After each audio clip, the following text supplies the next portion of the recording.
అంతకంటే పెద్ద సిచ్యువేషన్ నా లైఫ్లో చూసిన మేడం. మీరు పెద్ద దెబ్బలు తాకినప్పుడు చిన్న దెబ్బ ఏమనిపిస్తుంది? ఏంటి చిన్నప్పుడే మీ అమ్మ చనిపోతారు, కరెక్ట్. చిన్నప్పుడే మీ నాన్న చనిపోతారు.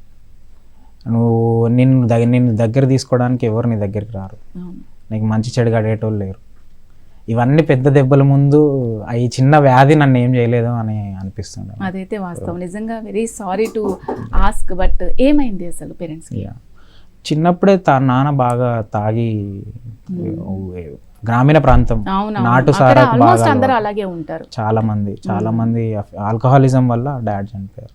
మదర్ తర్వాత జాండీస్తో మదర్ చనిపోయారు. సో చిన్నప్పుడే ఇద్దరు చనిపోవడం. బట్ మా అమ్మ నాకు చిన్నప్పుడు బాగా చెప్తుండే, బాగా చదువుకోవాలి బిడ్డ.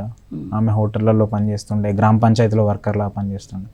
బాగా చదువుకోవాలి బిడ్డ, నీకు ఇక్కడ ఒక 2000 దాస్తున్నా, ఇక్కడ ఒక 1000 రూపాయలు దాస్తున్నా, ఇక్కడ ఒక 500 దాస్తున్నా, ఇవి నీ చదువులకే.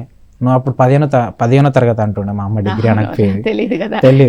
15వ తరగతి చదువుకోవాలి నువ్వు, ఇక్కడ చాలా మంది డ్రైవర్లు అవుతున్నారు, క్లీనర్లు అవుతున్నారు, నువ్వు వాళ్ళ దాకా కావద్దు, చదువుకోవాలి, నీ వెనక తమ్ముడు ఉన్నాడు, చెల్లి ఉన్నారు, వాళ్ళనుకో నువ్వే చూసుకోవాలంటుండే. సో అమ్మ చెప్పిన మాటలు బాగా క్యారీ అవుతుండే. సో అలా ప్రిపేర్ అయ్యాను మేడం. ఇది కరోనా టైంలో కూడా అలా ఐ స్టూడ్.